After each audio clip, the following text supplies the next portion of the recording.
अस्सलाम वालेकुम दोस्तों, तव्हांखे तकरार ड्रामे जी हिकु नई तफ़सील, नई अपडेट नेक्स्ट एपिसोड जी ॾींदा हलूं। तव्हां शायदि इन शइ खे नोट न कयो हूंदो। हाणे सिजावल ख़ान जो निशानो केरु बणिजण वारो आहे। जिते लाला निशानो बणिजी वियो, वज़ीर बणिजी वियो, हाणे वरी जेको आहे सिजावल ख़ान जो निशानो केरु थींदो। दोस्तों, इन वीडियो खे आख़िर ताईं ॾिसंदा ऐं जीअं तव्हांखे सॼी कहाणी सम्झ में अची वञे ऐं थी सघे त शाहिद खुसो व्लॉग यूट्यूब चैनल के भी ज़रूर सब्सक्राइब कंदा, पेज के भी फॉलो लाइक शेयर ज़रूर कंदा।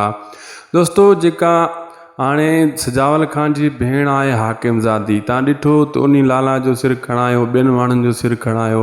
हाणे उन अची बणायो आहे निशानो अकबर खे।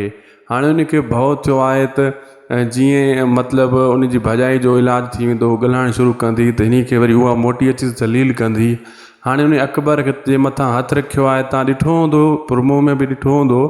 लेकिन अकबर दिलियूं हणे थो ऐं अकबर खे जेको आहे हू धितारे रही आहे त तूं मूंसां शादी कर। ऐं आहिस्ता आहिस्ता ही चलाक माई आहे, अकबर खे राज़ी करे वेंदी। तव्हां ॾिसिजो अचण वारे किस्तनि में वरी जेको आहे सिजावल ख़ान सोचींदो त छा वरी जेको आहे अकबर हाणे इहो कमु रखियो आहे, यानी उन मुंहिंजे घर में नज़रूं रखियो आहिनि। हाणे इन्हनि जो वरी अॻिते हली तकरार शुरू थींदो ऐं हाणे वरी इन जे मथां बाहि ॿरंदी। इहा हाकिमज़ादी मतिलबु हिकिड़ी चंडरी माई जे तौर ते साम्हूं अची वई आहे।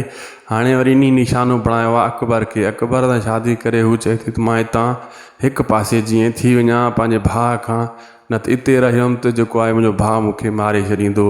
इहा ई उनजी सोच हली रही आहे। अचण वारे किस्ते में तव्हां इहा सीन ॾिसंदव, तव्हां इहो नोट न कयो हूंदो, लेकिन इहा शइ तव्हांजे साम्हूं आऊं खोले ॿुधाए छॾी। असांखे ॾींदा इजाज़त, ख़ुदा हाफ़िज़।